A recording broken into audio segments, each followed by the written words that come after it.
ఒకటి మీరు రావడమే ఈ 7 నెలల కాలంలో అంటే వచ్చిన 6 నెలలకే సుమారు 15,485 కోట్ల రూపాయలు అదనపు భారాన్ని విద్యుత్ బిల్లులు ట్రూ అప్ ఛార్జెస్ పేరిట వినియోగదారుల మీద వేసి పెద్ద ఎత్తున షాక్ కొట్టిస్తా ఉన్నారు.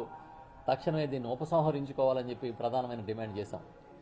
ఎందుకంటే ఈయన ఎన్నికల ముందు ఏ సభకి వెళ్ళినా పెద్దాపురం దగ్గర మొదలెట్టి పులివెందుల దాకా ఏ సభలోకి వెళ్ళినా మహానాడు మొదలుపెట్టి రోడ్డు మీద షో చేసిన దాకా ఎక్కడికి వెళ్ళినా ఓటే చెప్పేవాడు. నేను వస్తే విద్యుత్ ఛార్జీలను తగ్గిస్తాను, జగన్మోహన్ రెడ్డి గారు విద్యుత్ ఛార్జీలు పెంచేస్తే నేను రాబోతా ఉన్నాను, నేను తగ్గిస్తాను, నాకు బోల్డంతా నాలెడ్జ్ ఉంది, అనుభవం ఉందని చెప్పి ఒక్కటే ప్రచారం, ఒక దంపుడు ప్రచారం కొట్టి ఆ విషయం మర్చిపోయి వెంటనే ప్లేట్ ఫిరాయించి సుమారు 6 నెలల కాలంలో 15,485 కోట్లు ముక్కు పిండి వసూలు చేయడానికి సిద్ధమవుతా ఉన్నారు. ఒక్క నెలలోనే ఇవాళ చూసుకుంటే ఒక్క నెలలోనే ఇంచుమించుగా 6,000 కోట్లు పైచిలుకు వసూలు చేసే కార్యక్రమం జరుగుతూ ఉంది. ఇదేంటని అడిగితే ఈ తప్పులన్నీ జగన్మోహన్ రెడ్డి గారు అని చెప్తారు. ఇంకా జగన్నామ స్మరణతో ఎంతకాలం గడుపుతారు మీరు అని అడుగుతున్నాను నేను. ఎంతకాలం మీ చేసిన ఏ తప్పునైనా సరే జగన్ గారి మీద తోసేసి మీరు పబ్బం గడుపుకోవాలనుకుంటున్నారని మిమ్మల్ని సూటిగా ప్రశ్నిస్తున్నా. మీరు ఏది అడగండి, జగన్ జగన్ జగన్ అని మంత్రం జపిస్తూ ఉన్నారు.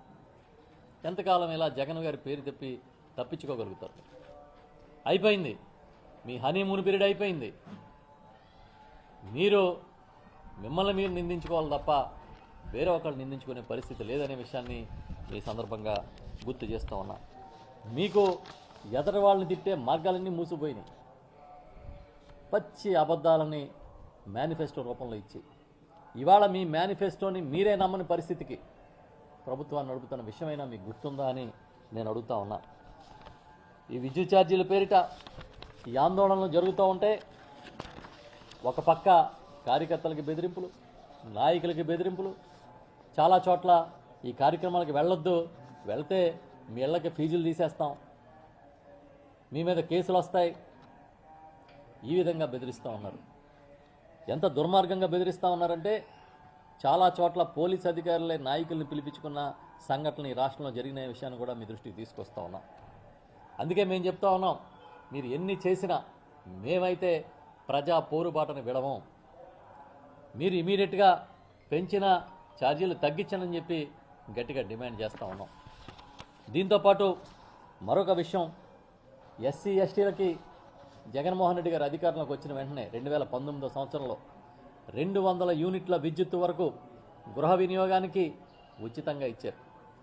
ఇవాళ మీరు అధికారంలోకి వచ్చినప్పటి నుంచి పీడించేస్తూ ఉన్నారు, ఫీజులు పట్టుకుపోతున్నారు. దళిత గిరిజన వాడల్లో రాత్రికి రాత్రి వచ్చి ఫీజులు పట్టుకుపోయి అమ్మో కరెంటోళ్ళ అని భయపడే పరిస్థితి తీసుకొచ్చారు. ఏమన్నా అంటే అదిగో మీ కెరియర్స్ ఉన్నాయి, మీరు 50,000 కట్టండి, 1,00,000 కట్టండి అని మాట్లాడుతూ ఉన్నారు. ఈ జిల్లాలోనే, ఈ కాకినాడ జిల్లాలోనే తీసుకుంటే ఉదాహరణకి గిరిజనులు అర్ధరాత్రి పూట రోడ్ల మీద ఎక్కి ధర్నాలు చేసిన విషయం, ఎస్సీలు అర్ధరాత్రి పూట రోడ్ల మీదకి ఎక్కి ధర్నాలు చేస్తే అధికారులు బతిమాలుకున్న సంఘటనలు కూడా మీకు తెలియదేం కాదని ఈ సందర్భంగా గుర్తు చేస్తూ ఉన్నా.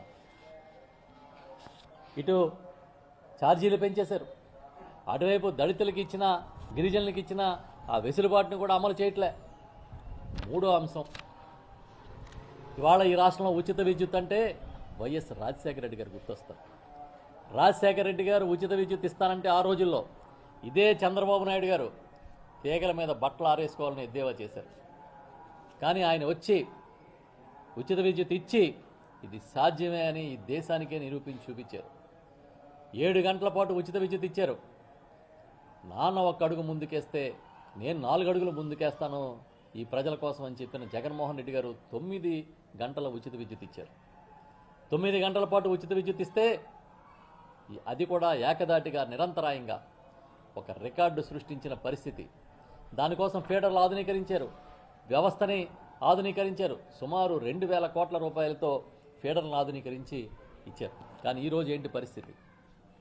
ఉచిత విద్యుత్తు 7 గంటలు కూడా రావట్లే. ఏకదాటిగా కాదు,